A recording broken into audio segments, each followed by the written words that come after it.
Assalamualaikum. Halo teman-teman. Nama saya Novita Alia Nursiap, kelas 11 Keperawatan Moyudan, absen 19.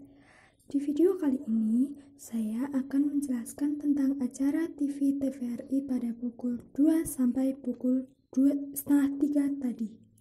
Simak videonya ya. Yang pertama tentang virus corona. Virus corona bisa menyerang tubuh kita. Infeksi virus ini dapat mematikan.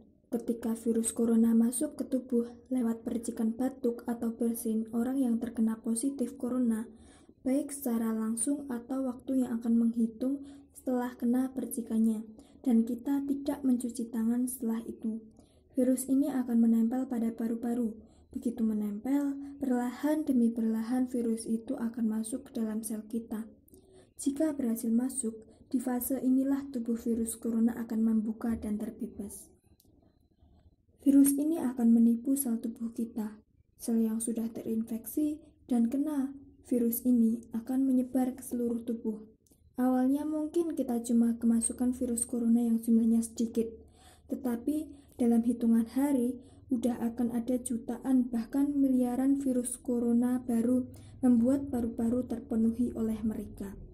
Ketika virus ini sudah memenuhi paru-paru, sistem imun kita akan merespon.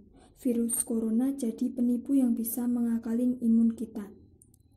Virus itu bikin sistem imun menjadi menyerang sel sehat kita. Mereka jadi tidak tahu mana teman, mana lawan. Tetapi kalau sistem imun kita kuat, mereka pun akan bisa menang dari lawanan virus corona. Begitupun sebaliknya, jika imun kita lemah, maka efeknya bisa parah. Kita bisa terkena radang paru-paru. Akibatnya, sel sehat ini yang tidak bisa menahan bakteri pneumonia. Mereka juga bisa masuk ke aliran darah dan masuk ke seluruh tubuh. Bernafas aja susah banget, dan tubuh kita memasuki tahapan yang sangat kritis. Tetapi kita jangan takut. Kita punya cara untuk memperkuat daya tahan tubuh kita, yaitu makan makanan yang bergizi. Virus corona bisa parah kalau kita memang sakit, tetapi kalau tubuh kita sehat, kita punya harapan untuk bertahan. Virus corona memang sudah menyebar ke berbagai negara. Eropa merupakan pusat penyebaran baru virus corona. Organisasi Kesehatan Dunia sudah menetapkan sebagai pandemi. Apa sih bedanya endemi, epidemi, dan pandemi? Endemi merupakan penyakit yang menjangkit dalam jumlah besar, terjadi di suatu wilayah. Endemi merupakan penyebaran penyakit dalam jumlah banyak yang menyerang secara cepat. Dan pandemi merupakan penyakit yang menyerang orang dalam jumlah banyak dan terjadi di banyak tempat. Dulu, ribuan tahun pernah ada pandemi Black Death. Sekarang, ribuan tahun setelah pandemi Black Death berakhir, pandemi itu kembali datang lagi ke kita. Sejarah sudah nyatetin banyak peristiwa buat kita belajar. Tinggal kitanya saja yang memilih untuk mengulangi tragedi atau belajar dari kesalahan dan nyelamatin nyawa orang-orang yang kita sayang. Apa sih bedanya bakteri dan virus? Bakteri, sel hidup, kecil, mandiri, dan obatnya antibiotik.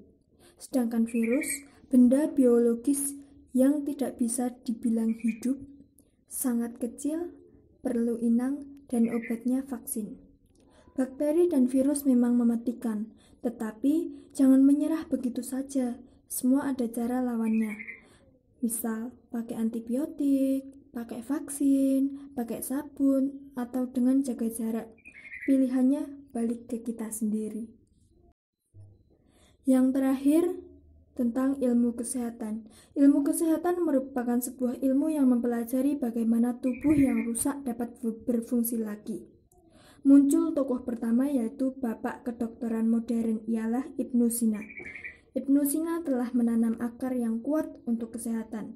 Ada lagi satu pesan dari Bapak Sudirman Nasir, yaitu jangan takut untuk mencoba. Pak Sudirman Nasir menekankan bahwa Indonesia masih perlu banyak belajar tentang kesehatan, dan mungkin yang ia maksud bukan hanya kedokteran saja.